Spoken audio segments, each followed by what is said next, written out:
कुड़मी जनसंख्या जो है 24% है। मतलब अगर झारखंड में किसी को सरकार बनानी है तो उसको इस जनसंख्या को साधना होगा।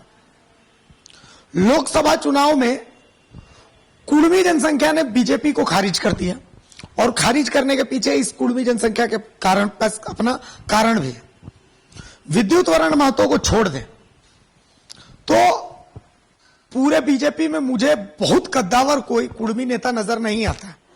शैलेंद्र महतो बीजेपी में है या नहीं, अभी इसको लेकर के भी मेरे पास कंफ्यूजन, क्योंकि मुझे जानकारी नहीं है इस बात की कि शैलेंद्र महतो को मैं बीजेपी नेता कह के संबोधित करूं या सिर्फ पूर्व सांसद कहूं। तो कुड़मियों को लेकर के बीजेपी के पास प्लान क्या है, यह सवाल लेकर के मैं बीजेपी दफ्तर जब जाता हूं तो बीजेपी दफ्तर का कोई नेता इस बारे में बोलने को लेकर के तैयार नहीं होता। बाबूलाल मरांडी की जो टीम है उस टीम में भी कुड़मियों की अनदेखी की गई। अब झारखंड विधानसभा चुनाव आने वाला है। इस झारखंड विधानसभा चुनाव में कई ऐसी सीटें हैं जिन सीटों पर पूरे तरीके से कुड़मी ही डिसाइड करेगा कौन जीतेगा कौन हारेगा। तो क्या बीजेपी के पास कोई प्लान है या सिर्फ सुदेश महतो के भरोसे रहेंगे? अब इस सवाल का बीजेपी मुख्यालय में तो कोई जवाब नहीं मिला, लेकिन सवाल लेकर के ढूंढते मैं एक युवा नेता से मिला। मेरे साथ गौतम महतो हैं। गौतम जी बहुत स्वागत है आपका। नमस्कार जोहार। गौतम जी का ताल्लुक मैं बता देता हूं कोल्हान से। कोल्हान के बहुत एक्टिव नेता हैं। या यूं कहूं कि मैंने जो देखा शैलेंद्र महतो और विद्युत वरण महतो के बाद अगर कोई बीजेपी का महतो नेता जो अपना कद रखता है और सोच रखता है तो वो गौतम मिले मेरे को। गौतम, पहला सवाल है, मैं बहुत बेबाकी से आपसे सवाल करूंगा। मैं बताता हूं, मुझे लगा कि आपसे ये सवाल मुझे करना चाहिए। युवा मोर्चा से भी आपका ताल्लुक है, आप कुड़मी है, कुड़मी आंदोलन में भी आपकी बहुत जबरदस्त भूमिका थी। बीजेपी में रहते हुए आपने कुड़मी आंदोलन में मतलब भूमिका निभाई, क्या लगता है? पार्टी का स्टैंड और गौतम महतो का स्टैंड अलग अलग? ठीक है, सबसे पहले तो मैं एक मूल निवासी खातियानदारी बच्चा परिवार से हूं। दूसरी बात है कि मेरा मानना है कि अगर मेरा माटी ठीक नहीं होगा तो मेरा पार्टी कैसे ठीक होगा। इसलिए माटी पहले ठीक करेंगे फिर पार्टी को ठीक करेंगे। इसलिए माटी की जो लड़ाई हुई, जो समाज की जो लड़ाई है, उचित मांग है या अनुचित मांग है तो सरकार डिसाइड करेगी। और सरकार जो डिसाइड करेगी, कोर्ट में भी केस चल रहा है इसके तहत में हमने शैलेंद्र जी और हमने काफी प्रयास करके आदरणीय प्रधानमंत्री जी को भी हमने संज्ञान लेटर लिखा। उस लेटर का भी जवाब आया। उसको अब रिपोर्ट भी आपको शायद मिला होगा, सारे न्यूज चैनल को मिल चुका है। तो अब ये प्रक्रिया चल रहा है कि कुड़मी एसटी है या नहीं है, ये कोर्ट फैसला करेगा और ये कानून फैसला करेगा, संसद भवन में फैसला होगा। इस पे लड़ना अनुचित मुझे नहीं लगता। सही नहीं। चलिए, ये तो बहुत अच्छी आपने बात कही, लेकिन अब आते हैं आपके ऊपर। आप कुड़मी हैं और बीजेपी से हैं और बीजेपी से कुड़मी नाराज है। मैं ऊपर से प्रदेश अध्यक्ष से शुरू करता हूं और आकर के पूरे प्रवक्ता लेवल तक पहुंचता हूं। तो मुझे नजर आता है कि एक रमाकांत महतो को अगर आप देखते हैं तो एक रमाकांत महतो हैं और ऐसे ही एक दो ऐसे ही विरले कोई नेता हैं तो हैं। बाकी कुड़मी समाज से कोई बड़ा नेता बीजेपी में, एक सांसद विद्युत वरण महतो हो जाते हैं, बाकी और तो मुझे कोई नजर नहीं आता। तो आप लोगों का भविष्य है बीजेपी में? देखिए, मेरा तो शुरुआती दौर से जब मैं राजनीति में आया तो मैंने पहले सबसे विश्व परिषद में रहा, जिला अध्यक्ष बना चाईबासा का। मैं अपना थोड़ा सा विवरण दे देता हूं। उसके बाद मुझे संगठन ने कोल्हान प्रमंडल का संगठन प्रभारी बनाया। फिर अभी भी जो संगठन चल रही है मोटा मोटी बजरंग दल विश्व हिंदू परिषद, उसका जो टीम है वो लगभग मेरा बनाया हुआ है और चल रहा अच्छा है हिंदुत्व। उसके बाद जब धीरे धीरे समाज का लड़ाई स्टार्ट हुआ तो मुझे लगा कि नहीं, समाज के जो अंदरूनी विषय हैं उनके साथ भी हमको चलना चाहिए, क्योंकि जब तक अगर मैं समाज को और अपने क्षेत्र को नहीं पकड़ पाया तो ऐसे नेतागिरी करके कोई फायदा नहीं। तो ये हो गया पहला। उसके बाद बीजेपी में हम लोग आए तो बीजेपी में आने के बाद युवा मोर्चा में जिला मंत्री बना, उसके बाद अभी महामंत्री बना। अब धीरे धीरे मैं पूरे कोल्हान को कवर करते हुए राजनीति कर रहा हूँ और जो भी है और पार्टी के साथ में काम भी करते रहा हूँ, चुनाव में भी एक्टिव रहा हूं। लेकिन कुछ कमियां हमारे क्षेत्र में दिख रही है, पार्टी की कमजोरी भी दिख रही है, इसको दूर करना होगा ताकि हम विधानसभा चुनाव में बहुमत के साथ सरकार बनाएं। क्या क्या कमजोरी नजर आई? देखिए, कहीं ना कहीं तालमेल में मुझे लगता है मैं पार्टी लाइन से थोड़े सा हटकर बात कर रहा हूं कि आदिवासी और मूलवासी जो कार्यकर्ता हैं उनके बीच और प्रदेश के बीच कुछ ना कुछ गैपिंग जरूर है, जिसको पाटने की जरूरत है। कार्यकर्ता के साथ में बैठना पड़ेगा और हमारा जो गलती हुआ है उसको हमको सुधारना पड़ेगा। क्योंकि मैंने 2019 का चुनाव भी देखा, हेमंत जब आया बोला हम आएंगे तो इतना नौकरी दे देंगे, ऐसा कर देंगे, वैसा कर देंगे, अबुआ आवास बनाएंगे, ऐसे बहुत सारा प्रलोभन दिया, लेकिन हुआ कुछ नहीं। लेकिन वहां भोली भाली जो जनता है, खासकर मैं जनता के बारे में बताऊं, झारखंड की जनता बहुत भोली भाली है। वो नेता अगर कुछ बोल देते तो नेता के बातों में वो पिसल जाते हैं। और देखिए वो लोग बहाना बना कि कोरोना में हम लोग सरकार में ऐसा नहीं हुआ तो हम लोग सरकार डेवलप नहीं कर पाया। उसके बाद उन्होंने बहाना लगा कि हेमंत सोरेन को जमीन घोटाला में बीजेपी ने जेल भेज दिया। तो भाई जेल आपने कोई आंदोलन करके तो किया नहीं था, कि कोई आरोप था, सिद्ध हुआ होगा तभी गए होंगे। अब बेल इनको जो बोलते हैं कि जेल का ताला टूटेगा, हेमंत सोरेन छूटेगा, तो वहां तो हम लोग को कोलान में भी नारा चल रहा है कि जेल का ताला टूट गया और आदिवासी का जमीन लूट गया। तो इस प्रकार की भाषण चल रही है। तो ये सिर्फ भाषण से नहीं चलेगा। मेरा मानना कि 24 साल हो गया झारखंड का, झारखंड का जनता अभी वैसे का वैसे ही है। इसको हम लोग को स्थानीय नीति से लेके सारा चीज को करना चाहिए और जो भी मामला है प्रदेश से लेके राष्ट्रीय स्तर को भी थोड़ा सा सुधार करना चाहिए। देखिए ये सब बातें आप कर रहे हैं, लेकिन इन तमाम बातों को जो आप कह रहे हैं, उन तमाम बातों को जब आप कहते हैं तो उसमें कहीं ना कहीं आप खुद फंस जाइएगा। स्थानीय नीति की बात आएगी तो उसमें बीजेपी फंस जाती है। 24 साल के राज की जो बात आती है तो सबसे ज्यादा शासनकाल में जो रहा वो फंस जाएगा। कुर्मी एसटी की बात आप कहते हैं कि केंद्र सरकार से लेटर है, सारी चीजें आई, ठीक है।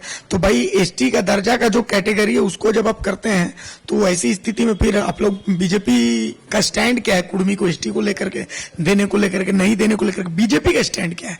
वो सब बातों को लेकर के तो मतलब कहीं ना कहीं इन सब मुद्दों को लेकर के क्या लगता है, मतलब जो कुर्मी जनसंख्या है उनको लगता है कि हम लोगों की ज्यादा क्लोजनेस जो है वो जेएमएम से, हम लोगों के लिए ज्यादा जो है वो जेएमएम सोच रहा है, इस बनस्पत की बीजेपी है। तो बीजेपी अगर ऑप्शन बनने की कोशिश करेगा तब तो ऑप्शन बनेगा। देखिए ऑप्शन मैंने अभी तो जो कुर्मी की हम लोग स्थिति है, जो सही स्थिति बता रहा हूं, कुछ लोग जेएमएम में है, कुछ लोग आजसू में है, कुछ लोग जयराम के साथ में है, कुछ लोग बीजेपी के साथ।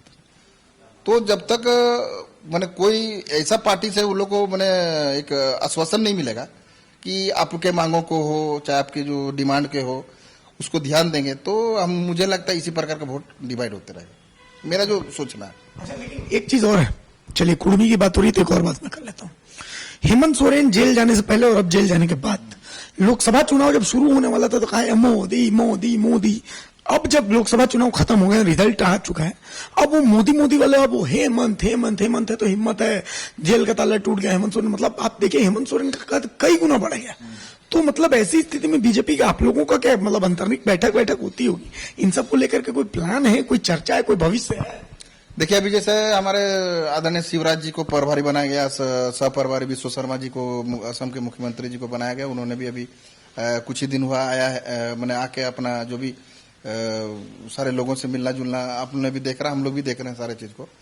तो मेरा मानना है कि जब तक ठीक है बड़े नेताओं से तो मिलना जुलना होते रहेगा, जमीन के कार्यकर्ता को जब तक आप कॉन्फिडेंसली नहीं लीजिएगा, ये मैं बेबाक रूप से बोल रहा हूं, ये पार्टी लाइन से हटके ही बोल रहा हूं और पार्टी के खिलाफ नहीं बोल रहा, मैंने जो चीज है जमीन से वो बता रहा हूं।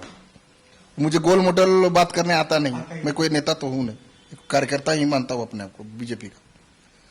अगर मेरी पार्टी से कहीं थोड़ी बहुत चूक भी होती है तो उस चूक को हम सुधारने का प्रयास करेंगे। और अक्सर में आप लोगों को भी पता होगा कि लोगों को भी पता है कि मैं बेबाक से बोलना ज्यादा पसंद करता हूं, चाहे हमारे आदरणीय बाबूलाल जी के साथ हो, चाहे संगठन महामंत्री जी का साथ हो, क्षेत्रीय संगठन महामंत्री नागेंद्र जी के साथ हो, चाहे वाजपेयी जी का साथ हो, जो भी जिससे मेरा ये बात होती है मैं बेबाक रूप से बात रखता हूं। क्योंकि अगर गलती अगर हम सुधारेंगे तभी आगे हम लोग जीतेंगे। क्योंकि जो जनता को भी भरमा दिया है जेएमएम, एक बार बोल दिया कि जमीन लूट लेगा तो 2019 का सत्ता चले गया भाई बीजेपी का सत्ता। अब आया तो बोला संविधान संविधान करके बुकलेट लेके लोग घूम लिया तो 5 सीट जीत गया। अभी लोग और कुछ ना कुछ नया ड्रामा करेगा कि देखिए हमको 148 डेज हमको जेल में रख दिया, मेरा ऐसा कर दिया। तो इससे क्या कि हमारा जो आदिवासी समाज है कहीं ना कहीं पुनः भटकते हुए, मुझे लगता है कि भटकते हुए नजर आएगा।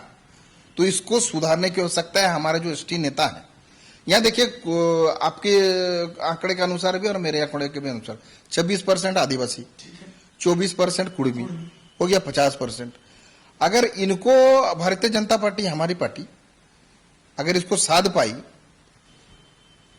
मान लीजिए 26% में 13% को भी अगर साध पाई और 24% मान लीजिए 15% को भी साध पाई, तो मुझे लगता है कि कहीं ना कहीं सत्ता में वापस ही हो जाएगी। कैसे साधिएगा? चलिए, ये जो 13% आप बोल रहे हैं कुर्मी, इसको तो 1 मिनट हम मान भी लेते हैं कि साध सकती है, कोशिश करें तो, लेकिन एसटी को 14% आप कैसे साधिएगा? आप सरना धर्म कोड पर बात नहीं कर रहे हैं, आप उनके सेंटिमेंट्स को छू नहीं पा रहे हैं, आप हिंदुत्व लेकर के चल रहे हैं, जो हिंदुत्व यहाँ ऑलरेडी फेल हो चुका है। देखिए, मैं तो ज्यादा जो चीज जानता नहीं हूं तो बोलता नहीं हूं, लेकिन मैं जितना जान रहा हूं कि सरना कोड वाली जो विषय है, इसको राजनीतिक मुद्दा बना के जेएमएम झेल रही। आपने जो देखे होंगे 1932 वाला भी जो मामला लेकर आया, वो जान रहा है कि वहां पर काउंटर हो जाएगा और फंस जाएगा, ठीक है। स्थानीय नीति वाला में भी वैसे ही हुआ। मैंने ऐसे मुद्दे को लोग उछाल रहा है कि कहने का नहीं। अच्छा, दूसरी बात है, ये लोग का जो वोट बैंक है, मैं थोड़े से कास्ट लाइन से आता हूं दूसरी लाइन पर भी। जैसे अपने अभी बाबूलाल जी ने भी कल कहा, और जो साहेबगंज, पाकुड़, जामताड़ा, ये सब जो क्षेत्र है, ये वोट बैंक जेएमएम बना कर रहा है। वोट बैंक उसका दो है, एक है मुस्लिम समुदाय जो फिक्स है, बीजेपी के अगेंस्ट में वोट करेगी। मैं हिंदू मुस्लिम की बात नहीं कर रहा हूं, लेकिन जो फैक्ट है, ये तय है कि मुसलमान बीजेपी को वोट नहीं देते। और दूसरी हमारे जो भोले वाले जो आदिवासी समुदाय जो ईसाई बन गई, वो समुदाय भी वो भी नहीं देता है, ठीक है।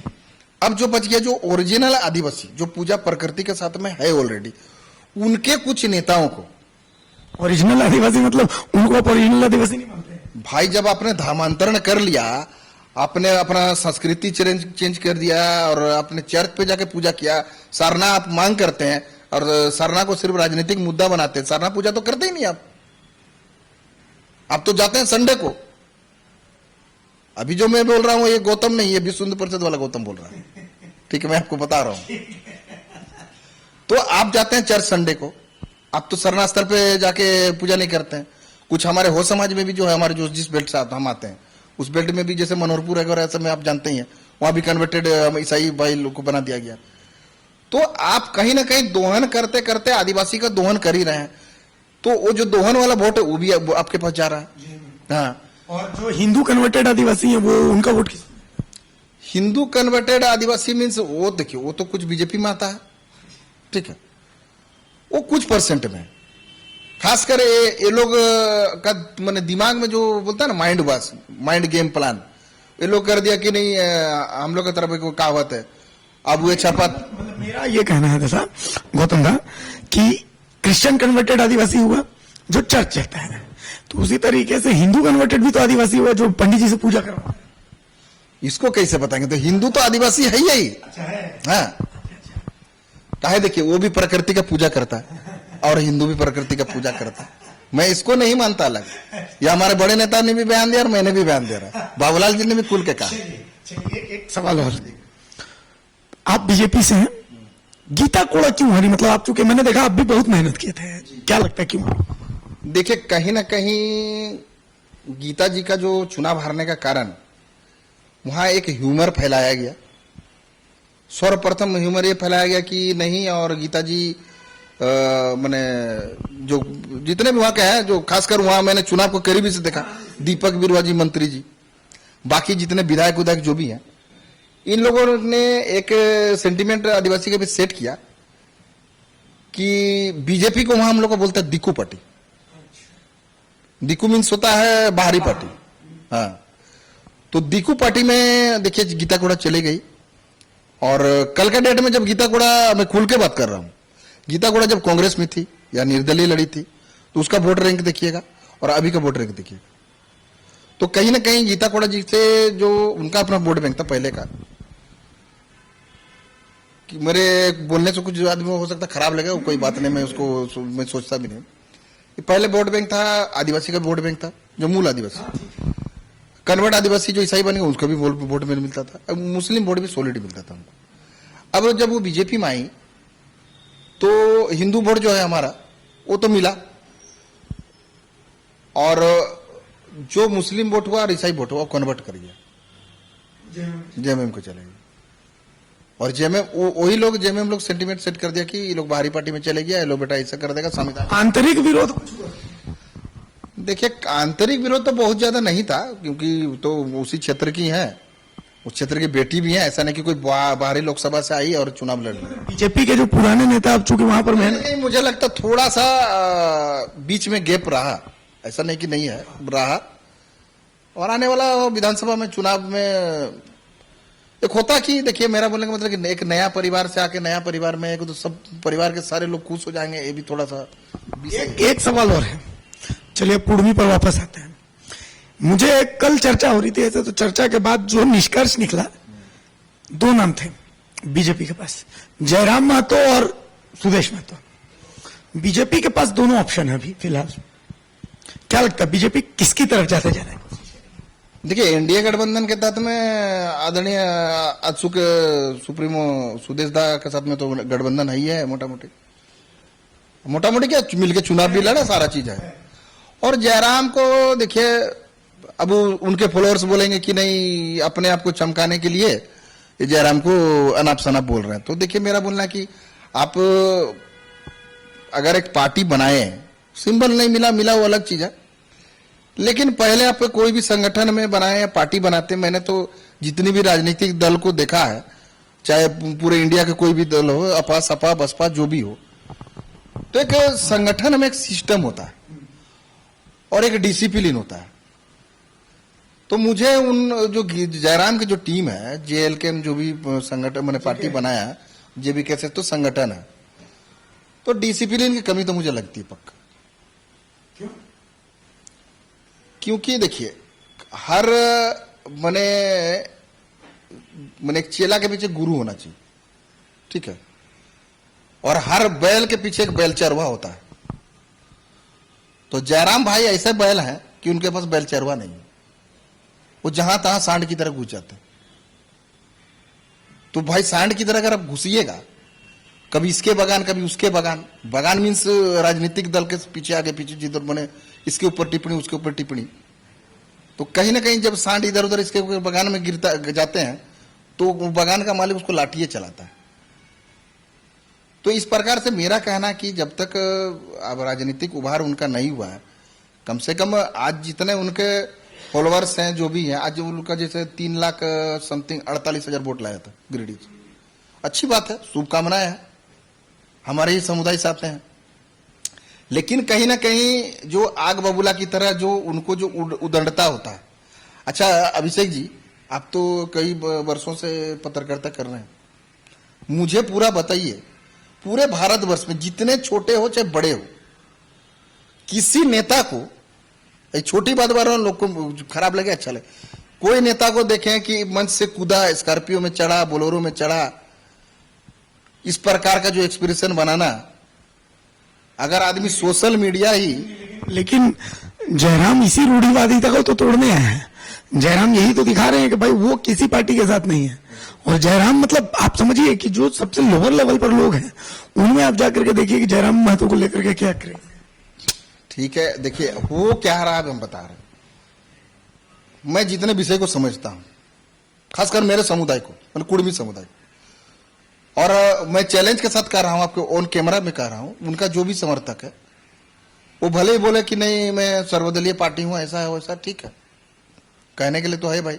हिंदुस्तान में जब आपका जो क्या बोलता है जो संविधान पार्टी का ये होता है, तो उसमें बोलता है कि मैं सर्वजाति सर्वधर्म सर्व समुदाय को लेकर चलूंगा, ठीक है, वो मानता हूं मैं। लेकिन उनका जो 90% वोट है ना, जो भी उनका 8 लाख बोलते हैं कि 8 लाख वोट है, 90 उसमें 90% निकाल लीजिएगा, वो कुर्मी का वोट है। तो कुर्मी समुदाय कहीं ना कहीं हमारी पार्टी से हो या सुदेश दा से हो या फिर जेएमएम से हो या फिर कांग्रेस से हो, ये सर्वदलीय बात कर रहा हूं। तो एक होता है कि नया बाजार में कुछ नया सामान आने से आदमी का एक्सप्रेशन कैसे बढ़ता, उसी प्रकार का ये चल रहा है। जब धीरे धीरे पिक्चर उजागर होगा तो बहुत कुछ उजागर होगा। अभी ऑन कैमरा में नहीं बोलना चाहूंगा। सोशल मीडिया में मैंने देखा है कि आप जेबी केसेस के कार्यकर्ताओं और मतलब खास कर जयराम, उनको लेकर के आप उनकी बखिया उधेड़ते रहते हैं। मैं मतलब अक्सर देखा तो जयराम से नाराजगी की कोई खास वजह है? देखिए, जयराम भाई से मेरा कोई व्यक्तिगत दुश्मनी तो है नहीं, लेकिन उनके आचरण और उनके बोलने का तरीका का मैं विरोधी हूं। मैं चाहता हूं कि वो उभरे, हर दल से कोई ना कोई नेता उभरे, लेकिन एक सिस्टम के साथ में उभरे। आप ऑन कैमरा ऑन माइक चीज, हम तो आपने सुना होगा इस विषय में, कई दूसरे चैनलों में भी बात चला। एक नेता का भाषा, मैंने अब क्या बोलूंगा आपको, ऑन कैमरा से बोलना भी नहीं चाहिए, रे बे से ए बी सी डी सब बोल देता है। तो पूरे भारतवर्ष में कोई नेता के खिलाफ इस प्रकार का भाषा का प्रयोग करता है क्या? आप राजनीतिक प्रतिद्वंदा है, उसके टिप्पणी कीजिए, कोई दिक्कत नहीं, उसके मुद्दों को टिप्पणी कीजिए, कोई दिक्कत नहीं, उसके साथ में कोई मान लीजिए विचार नहीं मिल रहा, उसका भी टिप्पणी कर सकते हैं, लेकिन गाली गलौज करके राजनीति करना नहीं। एक सवाल और, जयराम पर बात होगी तो सुदेश महतो पर भी बात करते हैं। सुदेश महतो का भविष्य क्या दिख रहा है? देखिए, सुदेश दा को जो जैसे मैं मानता हूं कि सुदेश दा तो काफी पुराने मजे हुए खिलाड़ी हैं और अक्सर एनडीए गठबंधन के साथ में रहते हैं और रहा भी काफी अच्छा, उन्होंने काम भी किया है। युवाओं में उनका भी क्रेज युवाओं में है, ऐसा कि नहीं है, नहीं है। तो बोलने का मतलब है कि सुदेश दा को कहीं ना कहीं मेरा जो मानना है कि जयराम महतो का टारगेट सिर्फ सुदेश महतो के ऊपर है। मैं डंके की चोट पे बता रहा हूं। अच्छा। उसका माइंड में यही है कि मैं सुदेश दा का वोट बैंक को कब्जा करूंगा और सुदेश की जगह को मैं लूंगा, लेकिन ये सपना शायद मुझे नहीं लगता कि पूरा होगा, क्योंकि सुदेश सुदेश है, जयराम जयराम है, गौतम गौतम है। इस विधानसभा चुनाव में किसका भविष्य ज्यादा उज्जवल नजर आ रहा है, सुदेश या जयराम? देखिए, अभी तो फिलहाल हम लोग कोल्हान के स्तर पर राजनीति कर रहे हैं। मैं तो जिला के दायित्व में हूं और अभी मैं जस्ट रिसेंट अभी शिफ्ट हुआ जमशेदपुर जिला में।